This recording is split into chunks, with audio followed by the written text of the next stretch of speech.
नमस्कार दोस्तों, डेट है आज की 18 सितंबर 2021 और स्वागत है आपका एडिटोरियल डिस्कशन में। आज देखो, हिंदू में तो एक ही इशू इंपॉर्टेंट है, ट्रिब्यूनल्स से संबंधित। बाकी जो इशू हैं वो देख सकते हो किस प्रकार के हैं। विराट कोहली T20 की कैप्टनसी छोड़ेंगे और इसके बाद अफगानिस्तान से संबंधित आर्टिकल है, केरला में पॉलिटिक्स से संबंधित आर्टिकल है। ये एग्जाम के लिए इंपॉर्टेंट नहीं है। तो दो इशू आज हम और डिस्कस करेंगे। एक तो देखो, 16 सितंबर को हम डिस्कशन नहीं कर पाए थे तो वहां से आर्टिकल उठाएंगे, और एक इंडियन एक्सप्रेस का हम आर्टिकल उठाएंगे ओकस से संबंधित। चलिए डिस्कशन स्टार्ट करते हैं। First important article India China relations से संबंधित है। आप GS पेपर 2 के इस टॉपिक से आर्टिकल को रिलेट कर सकते हो। शशि थरूर के द्वारा ये आर्टिकल लिखा गया है।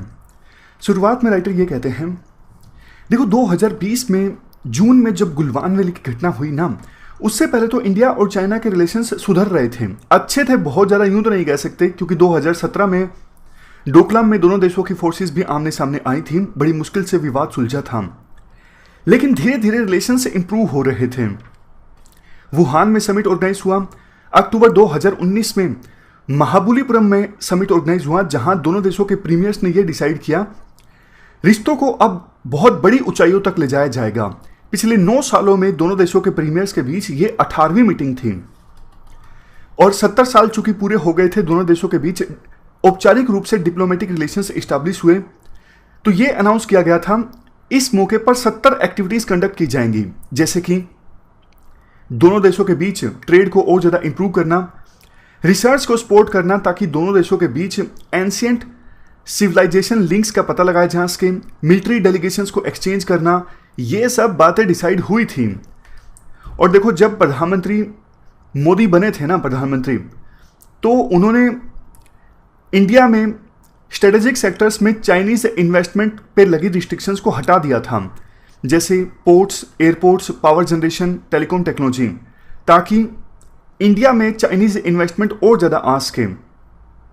इसका नतीजा ये निकला 2022 तक चाइनीज इन्वेस्टमेंट कितनी है इंडिया में, $26 बिलियन, और आधी तो ऑलमोस्ट इंफ्रास्ट्रक्चर प्रोजेक्ट्स में है। इंडिया और चाइना डील कर रहे हैं अभी भी ब्रिक्स में, संघाई कोऑपरेशन ऑर्गेनाइजेशन में, RIC में। ब्रिक्स का इनिशिएटिव है, न्यू डेवलपमेंट बैंक। इसके अलावा एशियन इंफ्रास्ट्रक्चर इन्वेस्टमेंट बैंक जो चाइना का इनिशिएटिव है, उसमें भी इंडिया मेंबर है। बट देखो, इन सब के बावजूद चाइना की जो मंशा है ना, वो साफ नहीं है। चाइना ये चाहता है कि इंडिया बाकी जो डिस्प्यूट्स है ना, जैसे बॉर्डर डिस्प्यूट्स हैं, उनको छोड़ दे और बची हुई चीजों में हमारे साथ कोऑपरेट करे। ये चाइना की रणनीति है। चाइना करता क्या है, मान लीजिए ये LAC है, लाइन ऑफ एक्चुअल कंट्रोल है, इस साइड है इंडिया, इस साइड है चाइना। हर बार चाइनीज ट्रूप्स जो है वो इंडिया की साइड 2 कदम आगे आ जाते हैं।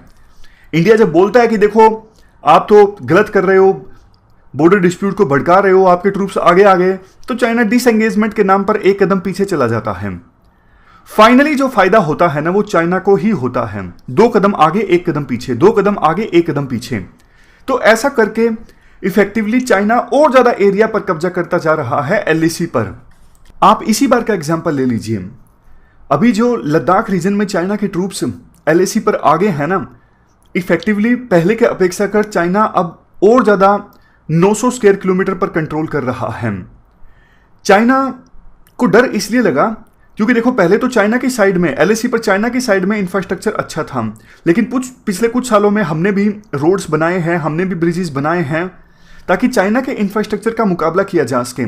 लेकिन चाइना को यह बात अच्छी नहीं लगी, तो कई जगहों पर तो चाइना देखो अपनी क्लेम लाइन से भी आगे है। मान लीजिए चाइना ने यह क्लेम किया हुआ है कि फाइनल यहां पे बॉर्डर होना चाहिए, उससे भी आगे हैं चाइना के ट्रूप्स इंडिया पर प्रेशर डालने के लिए। जहां पे लद्दाख रीजन में गलवान रिवर और श्योक रिवर आपस में मिलती है ना, मान लीजिए ये गलवान रिवर है, ये श्योक रिवर है, यहां पर चाइना की डिप्लॉयमेंट्स हैं, यहां पर चाइना के ट्रूप्स डिप्लॉय हैं। चाइना ये चाहता है यहां पे ट्रूप्स को परमानेंटली डिप्लॉय करके गलवान वैली को इंडिया की पहुंच से बाहर कर दिया जाए। चाइना की जो स्टेटमेंट्स हैं वो आप देखिए इसी तरफ इशारा करती हैं। चाइना कहता है कि हमेशा गलवान वैली के ऊपर चाइना की सोवरेनिटी रही है, यानी गलवान वैली हमेशा से चाइना की रही है। चाइना को यह लगता है कि देखो, अभी सिचुएशन हमारे पक्ष में है। धीरे धीरे चाइना स्ट्रोंग हो रहा है, पॉलिटिकली, इकोनॉमिकली, हर ढंग से चाइना स्ट्रोंग हो रहा है, मिलिट्रीली भी। तो चाइना ये बोलता है इस डिस्प्यूट को हम फ्यूचर जनरेशंस के लिए छोड़ देते हैं। चाइना को लगता है कि फ्यूचर में तो हम और ज़्यादा स्ट्रोंग मिलेंगे, तो जैसा भी हम बॉर्डर डिस्प्यूट का समाधान निकालेंगे वो इंडिया को एक्सेप्ट करना ही पड़ेगा, क्योंकि उस समय इंडिया काफ़ी कमज़ोर होगा, चाइना बहुत ज़्यादा स्ट्रोंग होगा। तो चाइना सोचता है हमारे पास वक्त है, इसलिए थोड़ा थोड़ा चाइना आगे आता है, और ताकि बाद में डिस्प्यूट का समाधान भी निकले ना, तो कम से कम चाइना के पास उस समय ज़्यादा एरिया होना चाहिए। देखो सॉल्यूशन यही निकलेगा, मैं आपको बताता हूं, चाहे वो इंडिया पाकिस्तान हो, इंडिया चाइना हो, ऐसा सॉल्यूशन निकलना बहुत मुश्किल होता है कि हाँ चाइना अपना कुछ एरिया इंडिया को दे दे, इंडिया अपना कुछ एरिया चाइना को दे दे।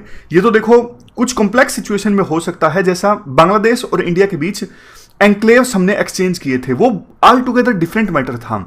लेकिन आमतौर पर बॉर्डर डिस्प्यूट का समाधान यही निकलता है, जितना एरिया अभी इंडिया के पास है उतना इंडिया रखेगा, और जितना एरिया अभी चाइना के पास है उतना एरिया चाइना के पास रहेगा, ऐसा समाधान निकलता है। तो चाइना ऐसा समाधान निकलने से पहले काफी सारे एरिया पर कब्जा करना चाहता है, ताकि ज्यादा से ज्यादा एरिया को कंट्रोल किया जा सके। उसके बाद तो समाधान यही निकलेगा कि जिसके पास जितना एरिया है उसी को बॉर्डर हम बना देते हैं और बॉर्डर डिस्प्यूट को खत्म कर देते हैं। ये चाइना की सोच है। पहले चाइना बड़ी बड़ी बातें बोला करता था, जैसे 1988 में डेन जियोपिंग ने यह कहा था, उस समय चाइना के राष्ट्रपति थे, कि 21वीं शताब्दी इंडिया और चाइना की सेंचुरी होगी। लेकिन अब तो चाइना के एक्शन से ऐसा लगता है कि बस वो मान चुका है कि 21वीं शताब्दी जो है वो चाइना की शताब्दी होगी, और इंडिया के पास देखो अब दो ही ऑप्शन बचते हैं। अब या तो India second to China role अपना ले, मतलब इंडिया ये एक्सेप्ट कर ले कि हाँ हम चाइना से नीचे हैं, हम चाइना के चेले हैं, जो चाइना बोलेगा हम करेंगे। लेकिन देखो कोई भी डेमोक्रेसी ऐसा नहीं कर सकती। आप लोग चाहोगे, क्या देश की जनता ऐसा चाहेगी कि हम पाकिस्तान की तरह चाइना के चेले बन के रह जाएं? नहीं, ये बिल्कुल पॉसिबल नहीं है। इंडिया जैसी डेमोक्रेसी में तो बिल्कुल पॉसिबल है ही नहीं। तो दूसरा ऑप्शन इंडिया के पास ये है कि वो देश जो चाइना के अगेंस्ट हैं, जिनकी सोच इंडिया से मिलती है, जो चाइना की एग्रेसिवनेस से परेशान है, उनके साथ ग्रुप बनाए, अलायंस बनाए और चाइना का सामना करे। जैसे एग्जाम्पल के तौर पे क्वाड, वही इंडिया कर रहा है। यानी आने वाले सालों में इंडिया वेस्ट की तरफ और ज्यादा अलाइन होगा चाइना का मुकाबला करने के लिए। चाइना देखो चाहे अनचाहे ये गलती कर रहा है। चाइना नहीं चाहता था कि इंडिया वेस्ट की तरफ जाए, बट चाइना अपने एक्शन से इंडिया को जानबूझ के धकेल रहा है वेस्ट की तरफ। यानी चाइना के एक्शन ही ऐसे हैं, इंडिया वेस्ट की तरफ और ज्यादा जाने को मजबूर है, इंडिया के पास कोई ऑप्शन नहीं है। ये चीज चाइना को समझनी चाहिए। सॉरी, अगर आप चाहते हो इंडिया वेस्ट की तरफ ना जाए, तो आपके जो एक्शंस हैं इंडिया की तरफ वो एग्रेसिव नहीं होने चाहिए। ये पूरा इश्यू हमने डिस्कस किया इंडिया चाइना रिलेशंस से संबंधित। चलते हैं आगे। इसके बाद नेक्स्ट आर्टिकल ट्रिब्यूनल्स से संबंधित है। आप जीएस पेपर 2 के इस टॉपिक से आर्टिकल को रिलेट कर सकते हो। क्या कंटेस्ट है? देखो, ट्रिब्यूनल्स को लेके यूनियन गवर्नमेंट और जुडिशरी, मेनली सुप्रीम कोर्ट के बीच टकराव देखने को मिल रहा है। आपको याद होगा हमने ये इशू डिटेल से डिस्कस किया था कि ट्रिब्यूनल्स की कार्यप्रणाली में बदलाव लाने के लिए पहले सेंट्रल गवर्नमेंट एक ऑर्डिनेंस लेके आई थी। उस ऑर्डिनेंस को स्ट्राइक डाउन कर दिया गया था सुप्रीम कोर्ट के द्वारा। लेकिन देखो, अब पार्लियामेंट में ट्रिब्यूनल से संबंधित एक बिल भी पास करवा लिया गया सेंट्रल गवर्नमेंट के द्वारा। और दिक्कत यह है, और उस बिल में वही प्रोविजंस थे जो सुप्रीम कोर्ट ने ऑर्डिनेंस में स्ट्राइक डाउन कर दिए। तो अब फिर से ये जो एक्ट बन चुका है, ट्रिब्यूनल रिफॉर्म एक्ट, ये सुप्रीम कोर्ट के पास जाएगा। अब देखने वाली बात ये होगी कि सुप्रीम कोर्ट इसको लेके क्या डिसीजन लेती है। इसके बाद सुप्रीम कोर्ट ने सेंट्रल गवर्नमेंट को यह भी कहा कि भैया आप ट्रिब्यूनल्स में जुडिशियल और एडमिनिस्ट्रेटिव मेंबर्स की वैकेंसीज को फिल करने में इतना सारा समय क्यों ले रहे हो। तो फिर इसके बाद सेंट्रल गवर्नमेंट ने वेरियस सिलेक्शन कमेटीज के आधार पर ट्रिब्यूनल्स में जुडिशियल और एडमिनिस्ट्रेटिव मेंबर्स की अपॉइंटमेंट की लिस्ट जारी कर दी। इस पर भी सुप्रीम कोर्ट ने क्वेश्चंस रेज कर दिए। सुप्रीम कोर्ट ने कहा, आपने जिन मेंबर्स को अपॉइंट करने के लिए कहा है ना, वो आपने चेरी पिकिंग की है, यानी अपने मनपसंद के मेंबर्स को आपने चुना है। जो सिलेक्शन कमेटीज ने लिस्ट दी थी वो लिस्ट आपने यूज नहीं की, आपने वेटिंग लिस्ट का सहारा लिया ट्रिब्यूनल्स में मेंबर्स के अपॉइंटमेंट के लिए, मतलब सुप्रीम कोर्ट ने इस इशू पर नाराजगी जाहिर की। इसके अलावा और भी इश्यूज हैं। National company law appellate tribunal, इसके चेयरमैन के तौर पर, एक्टिंग चेयरपर्सन के तौर पर काम कर रहे थे जस्टिस AIS चीमा। इनको रिटायर होना था 20 सितंबर को, लेकिन इनको अपने फाइनल 10 दिनों में कुछ इंपॉर्टेंट जजमेंट सुनाने थे। सेंट्रल गवर्नमेंट ने इनको रिटायर कर दिया 10 सितंबर को ही, यानी रिटायरमेंट से 10 दिन पहले ही सेंट्रल गवर्नमेंट ने तर्क ये दिया कि देखो नया जो एक्ट आ गया है ना, ट्रिब्यूनल रिफॉर्म एक्ट, उसके अनुसार इनका जो कार्यकाल है वो 4 साल का है और वो 10 सितंबर को समाप्त हो जाता है। लेकिन सुप्रीम कोर्ट ने इस पर स्ट्रिक्ट नाराजगी जाहिर की। सुप्रीम कोर्ट की एक बेंच जिसको हेड कर रहे थे चीफ जस्टिस NV रमन्ना, उन्होंने कहा कि जस्टिस AIS चीमा इनको उनका कार्यकाल पूरा करने दिया जाए, यानी 10 दिन पहले ना रिटायर किया जाए। तो सेंट्रल गवर्नमेंट, जिन्होंने जस्टिस M वेणुगोपाल को अपॉइंट भी कर दिया था national company law appellate tribunal में, उन्होंने उनको 10 दिन की छुट्टी पर भेज दिया और सुप्रीम कोर्ट के कहने पर मिस्टर चीमा को, यानी जस्टिस चीमा को और 10 दिन दे दिए गए काम करने के लिए। जो उनकी एक्चुअल डेट थी रिटायर होने की, उस पर अब वो रिटायर होंगे, यानी 20 सितंबर को। तो ये मामला तो सुलझ गया क्योंकि सेंट्रल गवर्नमेंट अपने स्टैंड से पीछे हट गई। वैसे देखो, आर्टिकल में ये कहा जाता है बहुत सारी चीज़ों को लेकर विवाद है सुप्रीम कोर्ट और सेंट्रल गवर्नमेंट के बीच। जैसे देखो, ट्रिब्यूनल्स में जो मेंबर होते हैं उनका एलिजिबिलिटी क्राइटेरिया क्या हो, उनकी सर्विस की कंडीशंस क्या हो, इस पर सुप्रीम कोर्ट ने काफ़ी सारी जजमेंट्स भी दी हैं। लेकिन पार्लियामेंट ने अब एक्ट पास कर दिया है, एक्ट बना दिया है। अब सेंट्रल गवर्नमेंट के पास ट्रिब्यूनल के मेंबर की सर्विस कंडीशंस से संबंधित काफ़ी पावर्स हैं जो कि सुप्रीम कोर्ट नहीं चाहती। सुप्रीम कोर्ट चाहती है ट्रिब्यूनल्स की जो ऑटोनमी है वो बरकरार रहे और सेंट्रल गवर्नमेंट के पास ज़्यादा पावर्स ना हो ट्रिब्यूनल को कंट्रोल करने के लिए, क्योंकि देखो ये तो जुडिशियल इंडिपेंडेंस के अगेंस्ट हो जाएगा ना अगर सेंट्रल गवर्नमेंट के पास पावर होगी ट्रिब्यूनल के अंदर इंटरफेयर करने की। तो इसीलिए सुप्रीम कोर्ट ने टफ स्टैंड लिया है इस इशू पर। वैसे देखो, ट्रिब्यूनल्स जो हैं हमेशा से उनके बारे में ये कहा जाता है कि उनके पास रेगुलर कोर्ट जितनी इंडिपेंडेंस तो नहीं है। ट्रिब्यूनल्स का निर्माण ही इसलिए हुआ था कि कुछ ऐसे इश्यूज जिनको टैकल करने की जुडिशरी के पास एक्सपर्टीज नहीं होती, स्पेशलाइजेशन नहीं होती, वो मामले ट्रिब्यूनल्स के पास जा सकें। लेकिन सेंट्रल गवर्नमेंट की शिकायत ये है कि ट्रिब्यूनल्स में सुधार नहीं आया है। जिस मकसद के साथ ट्रिब्यूनल्स को इस्टेब्लिश किया गया था वो मकसद नहीं पूरा हो पा रहा है।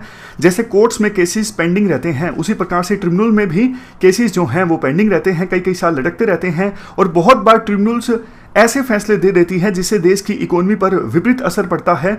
वो फैसले इसलिए देती है क्योंकि उनके पास एक्सपर्टीज नहीं होती। ट्रिब्यूनल्स जो है वो ब्रॉडर पर्सपेक्टिव नहीं समझ पाते कि हमारा इस डिसीजन देने से, हमारा ये वर्डिक्ट देने से देश की इकोनॉमी पर क्या असर पड़ेगा। तो ये सारी शिकायतें सेंट्रल गवर्नमेंट की हैं। अब देखना ये होगा कि सुप्रीम कोर्ट इसके बाद ट्रिब्यूनल रिफॉर्म एक्ट पर कोई डिसीजन लेती है या फिर वो एक्ट अभी बरकरार रहता है। पहले तो उन्होंने देखो ऑर्डिनेंस तो स्ट्राइक डाउन कर दिया था, लेकिन अब वही प्रोविजन एक्ट में आ गए हैं। तो देखने वाली बात होगी कि एक्ट को भी सुप्रीम कोर्ट स्ट्राइक डाउन करती है या फिर वो एक्ट बरकरार रहता है। ये हमने आर्टिकल डिस्कस किया छोटा सा ट्रिब्यूनल्स की इंडिपेंडेंस से संबंधित। इसके बाद नेक्स्ट आर्टिकल ऑकस के बारे में है। कल भी हमने ये इशू डिस्कस किया था। 3 देश हैं ऑकस में, US, UK और ऑस्ट्रेलिया। तो आज इंडियन एक्सप्रेस का ये आर्टिकल है, इसमें आपको फर्दर पॉइंट्स मिलेंगे। देखो, 3 देश ये जो एक साथ आए हैं ना, इन्होंने सिक्योरिटी पार्टनरशिप इस्टेब्लिश की है। US, UK और ऑस्ट्रेलिया ने इंडो पैसिफिक रीजन में। ये बहुत ही ज़्यादा सिग्निफिकेंट है। डिसाइड ये भी हुआ है कि US ऑस्ट्रेलिया को न्यूक्लियर पावर्ड सबमरीन भी देगा। काफ़ी सारे रीजन्स की वजह से ये बहुत ज़्यादा सिग्निफिकेंट है। सबसे पहली चीज़, ये साफ तौर पर सिग्नल है US का अपने एलाय कंट्रीज़ को कि देखो, ऐसा नहीं है कि US बस अब अपने डोमेस्टिक पॉलिटिक्स में इन्वॉल्व रहेगा और US सुपर पावर का टैग छोड़ना चाहता है, अपने एलाइज को नहीं प्रोटेक्ट करना चाहता। ऐसा नहीं है।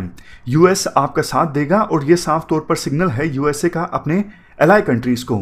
इंडो पैसिफिक रीजन में देखो और भी काफ़ी सारे अलायंसेज हैं, जैसे क्वाड है और एंजस है। एंजस में तो देखो ये 3 देश हैं, ऑस्ट्रेलिया, न्यूजीलैंड और US। 5 आइज में ये देश हैं US, UK, ऑस्ट्रेलिया, न्यूजीलैंड और कनाडा। तो उसी प्रकार का ये सिक्योरिटी अलायंस है जिसमें 3 देश हैं, US, UK और ऑस्ट्रेलिया। दूसरे नंबर पे ये सिग्निफिकेंट इसलिए है क्योंकि न्यूक्लियर पावर्ड सबमरीन ट्रांसफर करेगा US। अरे ये तो मार्क किए थे, ये आगे जाने लग गए, इसको डिलीट कर देते हैं। दूसरे नंबर पे ये सिग्निफिकेंट देखो इसलिए है क्योंकि यूएस न्यूक्लियर पावर्ड सबमरीन देगा ऑस्ट्रेलिया को। तो ये जो अलायंस होगा ना ओकस, ये तो साफ तौर पे मिलिट्री अलायंस होगा। क्वाड अभी तक एक फुल फ्लैज मिलिट्री अलायंस नहीं है, लेकिन ये जो ओकस है ये तो फुल फ्लैज मिलिट्री अलायंस होगा, ये साफ तौर पे डिक्लेयर हो चुका है। तीसरे नंबर पे ये जो अलायंस है ना ओकस, ये क्वाड की तरह अपने पार्टनर्स के इंटरेस्ट को प्रोटेक्ट करेगा इंडो पैसिफिक रीजन में। फिर से बोलता हूं, तीसरे नंबर पे ये ओकस अलायंस इसलिए इंपॉर्टेंट है क्वाड की तरह, ये भी यूएस, यूके और ऑस्ट्रेलिया के जो पार्टनर कंट्रीज है ना इंडो पैसिफिक रीजन में, इंडो पैसिफिक रीजन में 2 ओशन आते हैं, 38 देश आते हैं। तो जो भी इनके पार्टनर कंट्रीज हैं उनके इंटरेस्ट को प्रोटेक्ट करेगा, क्योंकि चाइना अपनी एग्रेसिवनेस को शो कर रहा है और स्टेटस को चेंज कर रहा है इंडो पैसिफिक रीजन में। नेक्स्ट पॉइंट, ये देखो इसलिए भी इंपॉर्टेंट है क्योंकि ओकस अलायंस बनने के बाद अब चाइना और ऑस्ट्रेलिया के रिलेशंस और ज़्यादा खराब होंगे।